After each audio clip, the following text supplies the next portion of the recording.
Hey, welcome back to your group. If you're continuing on, congratulations.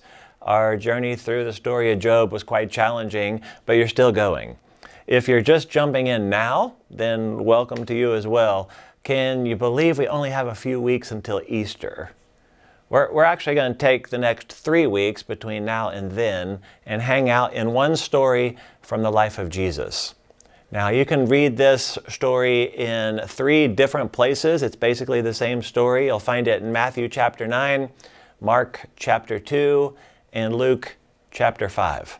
And it's a story about a day when Jesus is teaching inside of a private home, and there's so many people who came to hear him that day, and people who had needs that people are standing outside the house just trying to see, and they're trying to hear what's happening.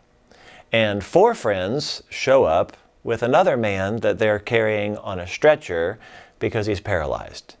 And they're doing everything they possibly can to bring him to Jesus, who they fully believe can actually meet his need. Now, they can't actually get to Jesus because the crowd's in their way. So they climb up on the rooftop, they dig a hole, they lower him down into the middle of this chaotic scene. They interrupt Jesus while he's teaching, and then all eyes go to this man. And then Jesus does 2 things that we will actually explore later in the weeks ahead. He forgives the man's sins, and then he heals his body. And then this man gets up and he literally just walks out through the crowd, and everybody's just absolutely amazed. That's the story. We're actually going to spend 3 weeks in the same story, and we're going to consider what we can learn from 3 different perspectives. So we're going to spend a week looking at this story through the eyes of that man on the stretcher. And maybe he will actually represent some of us. Maybe we'll see the story through his eyes that way. And a great need we have in our life. Or maybe it's something that needs to be healed by Jesus.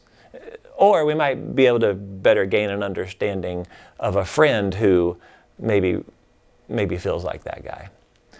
We're actually going to spend another week looking at this story through the lens of the crowd. And we're going to challenge ourselves to maybe clear the way and not make it difficult for people to get to Jesus. This week, though, we're going to think about this story through the eyes of the friends.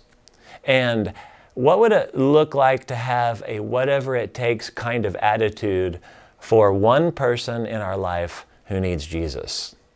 I mean, specifically, what would we maybe be willing to do and even give so that one person can find the help and the hope and the healing they need right now? So, in the next 3 weeks, I just want to present to you what might be 3 challenges, or maybe ask you to consider taking 3 next steps. Okay, number 1, would you begin to pray and identify one person in your life that needs Jesus? I mean, several years ago, we actually began asking that question as a regular rhythm around the church, right? We would just say, hey, who's your one? So just imagine if every single one of us could answer that question with the name of at least one person in our life. So step number 2 is to begin to look for opportunities to invest in those relationships, to intentionally start taking action and prioritize that person. So number 1, identify. Number 2, be intentional. And step number 3, when appropriate, invite that one to sit with you and begin to share your story with them. Now, Easter, right, somewhat obviously, I hope, is a perfect time for you to ask your one to join you for one of our services. Can you imagine, though, what could possibly happen if every man, woman, and child who lived in Camden County had a relationship with at least one follower of Jesus who is investing and inviting and willing to do something so that one could find what they need in Jesus? That's what we're going to talk about in this series. So let's start with this question: who's your one?